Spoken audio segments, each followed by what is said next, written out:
Crescimento espiritual, sua raiz. Antes de tentar definir e descrever em que consiste o crescimento espiritual de um cristão, devemos primeiro mostrar o que é capaz de crescer, pois o crescimento espiritual supõe necessariamente a presença de vida espiritual. Somente uma pessoa regenerada pode crescer. O progresso na vida cristã é impossível, a menos que eu seja cristão. Devemos, portanto, começar explicando o que é um cristão. Para muitos dos nossos leitores, isto pode parecer bastante supérfluo, mas, num dia como este, em que abundam as falsificações e ilusões espirituais por todos os lados, quando tantos são enganados sobre o assunto tão importante e por causa de questões tão amplamente diferentes, consideramos necessário seguir este curso. Não ousamos presumir que todos os nossos leitores são cristãos no sentido bíblico do termo, e que agrade ao Senhor usar o que estamos prestes a escrever para iluminar alguns que ainda estão nas trevas. Além disso, pode ser o meio de permitir que alguns verdadeiros cristãos, agora confusos, vejam o caminho do Senhor mais claramente. Nem será totalmente inútil, esperamos, mesmo para aqueles mais plenamente estabelecidos na fé. 3 tipos de cristão.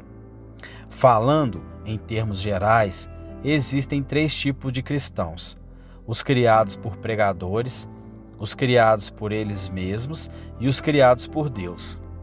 No primeiro, estão incluídos não apenas aqueles que foram aspergidos na infância e assim tornados membros de uma igreja, embora não admitidos a todos os seus privilégios, mas aqueles que atingiram a idade da responsabilidade e são induzidos por algum alto poder de pressionar o evangelista para fazer uma profissão. Este negócio de alta pressão assume diferentes formas e em vários graus, desde apelos a emoções até o hipnotismo em massa, através da qual as multidões são induzidas a avançar sob ela. Incontáveis milhares de pessoas cujas consciências nunca foram examinadas e que não tinham noção da sua condição perdida diante de Deus, foram persuadidos a fazer a coisa viril, alistar-se sob a bandeira de Cristo, unir-se ao povo de Deus em sua cruzada contra o diabo. Tais convertidos são como cogumelos. Eles brotam durante a noite e sobrevivem por pouco tempo, não tendo raiz. Semelhantes também são a grande maioria produzido no âmbito do que é chamado de trabalho pessoal, que consiste numa espécie de bottom rolling individual e é conduzido nos moldes usados pelos viajantes comerciais que procuram fazer uma venda forçada, a classe dos self-made, e composta por aqueles que foram advertidos contra o que acabou de ser descrito acima, e temerosos de serem iludidos por tais vendedores ambulantes religiosos, decidiram resolver o assunto diretamente com Deus, na privacidade dos seus próprios quartos ou algum local isolado.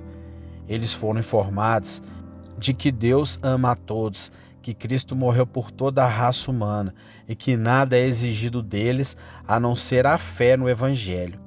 Pela fé salvadora, eles supõem que um mero consentimento intelectual ou aceitação de declarações como as encontradas em João capítulo 3, versículo 16 e Romanos capítulo 10, versículo 13, é tudo o que se pretende. Não importa o que João capítulo 2, versículo 23 e 24 declare, que muitos creram em seu nome, mas Jesus não se entregou a eles, que muitos creram nele, mas por causa dos fariseus não o confessaram, para não serem expulsos da sinagoga, porque amavam mais o louvor dos homens do que o louvor de Deus, o que mostra quanto valia a sua crença. Imaginando que o homem natural é capaz de receber a Cristo como Salvador pessoal, eles fazem a tentativa, não duvidam do seu sucesso, seguem o seu caminho regozijantes, e ninguém pode abalar a sua certeza de que agora são verdadeiros cristãos. Ninguém pode vir a mim se o Pai que me enviou não o trouxer. João capítulo 6, versículo 44. Aqui está uma declaração de Cristo que não recebeu sequer o consentimento mental da vasta maioria da cristandade.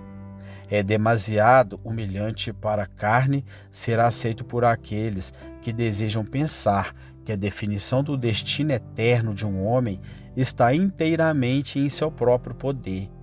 Que o homem caído esteja totalmente à disposição de Deus é totalmente desagradável para um coração não humilhado. Vir a Cristo é um ato espiritual e não natural. E como os não regenerados estão mortos em pecados, são totalmente incapazes de qualquer exercício espiritual. Vir a Cristo é o efeito de a alma ser levada a sentir sua necessidade desesperada dele, de um entendimento ser iluminado para perceber sua adequação para um pecador perdido, de as afeições serem atraídas para desejá-lo. Mas como pode alguém cuja mente natural é inimizade contra Deus ter qualquer desejo por seu filho? Os cristãos criados por Deus são o milagre da graça, produtos da obra divina. Efésios capítulo 2, versículo 10. Eles são uma criação divina, trazido à existência por meio de operações sobrenaturais.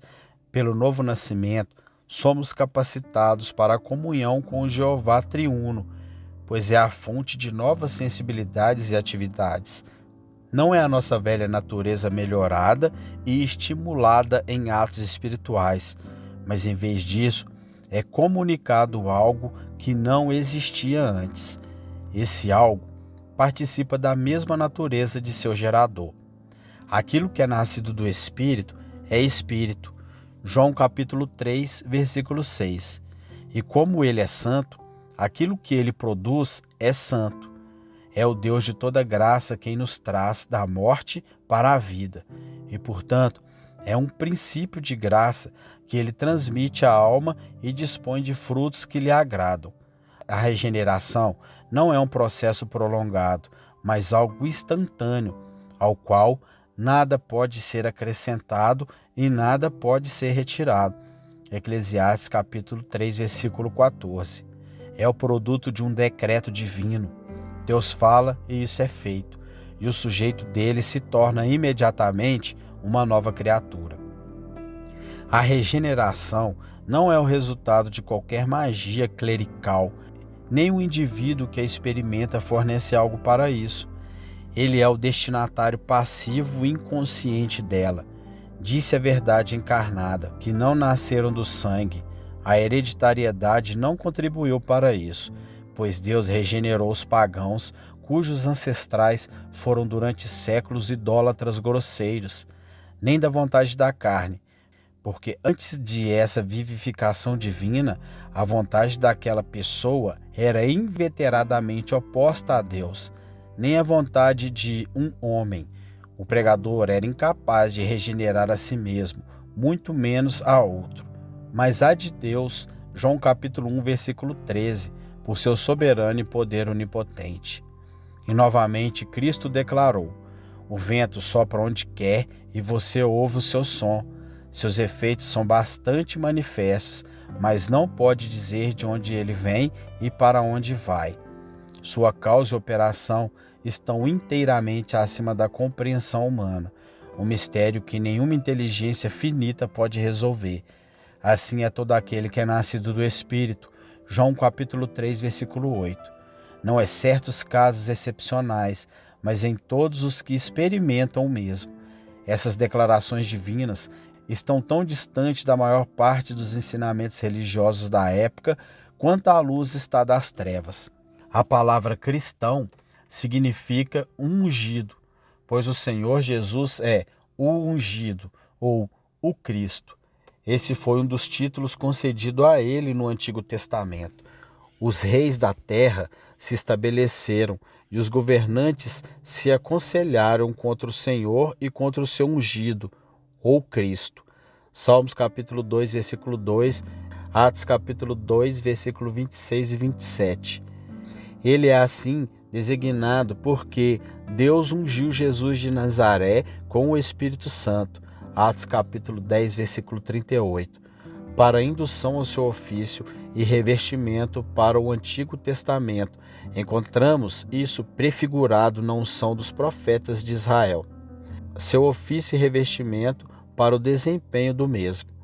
Esse ofício tem 3 ramos, pois ele deveria atuar como profeta, sacerdote e rei. E no Antigo Testamento encontramos isso prefigurado na unção dos profetas de Israel. 1 Reis capítulo 19, versículo 16. Seus sacerdotes, Levítico capítulo 8, versículo 30. E seus reis, 1 Samuel capítulo 10, versículo 1, 2 Samuel capítulo 2, versículo 4. Consequentemente, foi ao entrar em seu ministério público que o Senhor Jesus foi ungido, pois em seu batismo os céus se abriram para ele, e foi visto o Espírito de Deus descendo como uma pomba e pousando sobre ele. E o Espírito de Deus, uma voz foi ouvida dizendo: Este é o meu Filho amado, em quem me comprazo. Mateus capítulo 3, versículo 16 e 17. O Espírito de Deus havia descido sobre outros antes disso, mas nunca como ele veio agora sobre o Filho encarnado, pois Deus não lhe dá o Espírito por medida. João capítulo 3, versículo 34. Pois sendo santo, não havia nada nele que se opusesse ao Espírito ou o entristecesse, mas tudo em contrário. Cristo recebeu o Espírito, mas para compartilhar e comunicar-se com seu povo. Portanto, em outro tipo do Antigo Testamento, lemos que o unguento precioso sobre a cabeça que desceu pela barba de Arão, que desceu até a barba, abas das suas vestes. Salmos capítulo 132, versículo 2. Embora todos os sacerdotes de Israel fossem ungidos, ninguém, exceto o sumo sacerdote, o fazia na cabeça. Levítico capítulo 8, versículo 12. Isto prefigura o Salvador sendo ungido não apenas como o nosso grande sumo sacerdote, mas também como cabeça de sua igreja. E o descer do ungente sagrado até as saias prefigurava a comunicação do Espírito a todos os membros, mesmo os mais humildes de sua igreja. Corpo místico. Ora, aquele que nos ungiu foi Deus, o qual nos selou e nos deu o penhor do Espírito em nossos corações. 2 Coríntios capítulo 1, versículo 22. Todos nós recebemos da sua plenitude de Cristo. João capítulo 1, versículo 16. Quando os apóstolos foram cheios do Espírito Santo e começaram a falar em outras línguas, conforme o Espírito lhes concediam que falassem no dia de Pentecostes, e alguns zombaram, Pedro declarou: Isto é o que foi falado pelo profeta Joel, e concluiu afirmando que Jesus foi exaltado pela destra de Deus e recebeu do Pai aquele que derramou isto. Atos capítulo 2, versículo 33. Um cristão, então, é ungido, porque recebeu o Espírito Santo de Cristo, o ungido, e por isso está escrito: Mas vós tendes uma unção, ou unção do Santo, isto é, de Cristo, e de novo, a unção que dele recebestes permanece em vós. 1 João capítulo 2, versículo 20 e versículo 27. Pois assim como lemos sobre o Espírito descendo e permanecendo sobre ele. João capítulo 1, versículo 33. Assim ele permanece conosco para sempre. João capítulo 14, versículo 16. Este é o acompanhamento inseparável do novo nascimento. A alma regenerada não apenas se torna recipiente de uma nova vida, mas o Espírito Santo lhe é comunicado e pelo Espírito ela é então vitalmente unida a Cristo, pois aquele que está unido ao Senhor é um só Espírito. 1 Coríntios capítulo 6, versículo 17. E o Espírito vem habitar em seu corpo, para que seu corpo se torne seu templo. É por esta unção ou habitação que a pessoa regenerada é santificada ou separada para Deus, consagrada a Ele, e recebe um lugar naquele sacerdócio santo, que está qualificado para oferecer sacrifícios espirituais aceitáveis a Deus por Jesus Cristo. 1 Pedro, capítulo 2, versículo 5. Deste modo, o santo distingue nitidamente do mundo, pois, se alguém não tem o Espírito de Cristo, esse tal não é dele. Romanos capítulo 8, versículo 9. O Espírito é a marca ou o zelo identificador, assim como foi pela descida do Espírito sobre Cristo que João o reconheceu. João capítulo 1, versículo 33. E a ele Deus, o Pai, selou. João capítulo 6, versículo 27. Assim, os crentes são selados com esse Espírito Santo. Efésios capítulo 1, versículo 13. Mas o indivíduo envolvido na regeneração é inteiramente passivo e no momento inconsciente do que está acontecendo, surge a questão: como uma alma pode verificar se foi ou não vivificada por Deus? À primeira vista pode parecer que nenhuma resposta satisfatória possa surgir, mas uma pequena reflexão deverá mostrar que isto está longe de ser o caso. Tal milagre de graça, operado em uma pessoa, não pode ser imperceptível para ela por muito tempo. Se a vida espiritual for comunicada a alguém que está morto em pecados, sua presença logo se tornará manifesta. Este é realmente o caso. O novo nascimento torna-se aparentemente pelos efeitos que produz nomeadamente desejos espirituais e exercícios espirituais. Assim como o bebê natural se apega instintivamente à sua mãe, o bebê espiritual se volta para aquele que lhe deu a existência. A autoridade de Deus é sentida na consciência. A santidade de Deus é percebida pelo entendimento iluminado. Os desejos por Ele despertam na alma. Sua maravilhosa graça é agora vagamente percebida pelo coração renovado. Há uma consciência pungente daquilo que se opõe à glória de Deus, um sentimento de nossa pecaminosidade como não foi experimentado anteriormente. O homem natural, tudo o que ele é como uma criatura caída pelo primeiro nascimento, não aceita as coisas do Espírito de Deus porque eles são loucura, e ele não pode entendê-las, porque elas são discernidas espiritualmente. 1 Coríntios capítulo 2, versículo 14. Por nenhum esforço próprio, por nenhuma educação universitária, por nenhum curso de instrução religiosa, ele pode obter qualquer conhecimento espiritual ou vital das coisas espirituais. Elas estão totalmente além do alcance de suas faculdades. A satisfação própria o acorrenta às coisas do tempo e dos sentidos. A menos que um homem nasça de novo, ele não pode ver o reino de Deus. Ele pode obter um conhecimento nocional deles, mas até que um milagre da graça ocorra em sua alma, ele não pode ter qualquer conhecimento espiritual com eles. Seria mais fácil para os peixes viverem em terra seca ou os pássaros existirem sobre as ondas do que uma pessoa não regenerada entrar em um conhecimento vital e experimental com as coisas de Deus. O primeiro efeito da vida espiritual na alma é que o destinatário fica convencido de sua impureza e culpa. A consciência é acelerada e há uma percepção penetrante tanto da poluição pessoal como da criminalidade.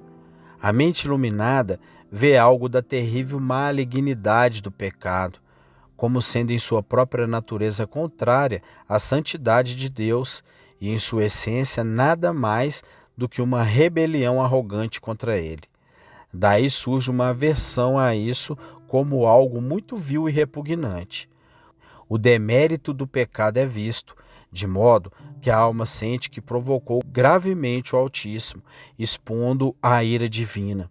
Ciente da praga de seu coração, sabendo que é justamente responsável pela terrível vingança do Todo-Poderoso, sua boca está calada. Ele não tem uma palavra a dizer em autoatenuação. Ele se confessa culpando diante dele, e doravante o que mais profundamente o preocupa é: O que devo fazer para ser salvo? De que maneira posso escapar da condenação da lei?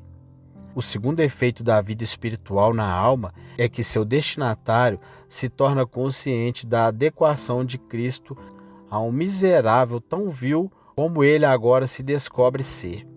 O glorioso Evangelho agora tem um significado inteiramente novo para ele. Ele não precisa de insistência para ouvir a sua mensagem. É música celestial em seus ouvidos, boas novas de um país distante. Provérbios capítulo 25, versículo 25. Não, ele agora pesquisa as Escrituras por si mesmo para ter certeza de que tal evangelho é ou não bom demais para ser verdade. Ao ler nele sobre quem é o Salvador e o que ele fez, sobre a encarnação divina e sua morte na cruz, ele fica maravilhado como nunca antes. Ímpio para os inimigos que Cristo derramou seu sangue, a esperança é despertada em seu coração e ele é impedido de ser oprimido por seu fardo de culpa e de afundar em desespero abjeto. Desejo de interesse em Cristo surge em sua alma e ele fica desesperado, resolvido a não buscar a salvação em nenhum outro. Ele está convencido de que o perdão e a segurança podem ser encontrados somente em Cristo. Se assim for, ele mostrará favor. Um cristão não é apenas alguém ungido pelo Espírito Santo, mas também é alguém que é um discípulo de Cristo. Mateus capítulo 28, versículo 19 e Atos capítulo 11, versículo 26. Isto é, um aprendiz e seguidor de Cristo. Seus termos de discipulado são sua condição perdida. Tendo aprendido que Cristo é o Salvador designado e autossuficiente para os pecadores, ele agora abandona as armas da sua rebelião, repudia os seus ídolos, renuncia ao seu amor e à amizade com o mundo, entrega-se ao Senhor de Cristo, toma sobre si seu jugo e assim encontra descanso para sua alma, confiando na eficácia de seu sangue expiatório. O fardo da culpa é removido e, doravante, seu desejo e esforço dominante é agradar e glorificar seu Salvador. Assim, a regeneração surge e se evidencia pela conversão, e a conversão genuína torna alguém um discípulo de Cristo, seguindo o exemplo que ele nos deixou.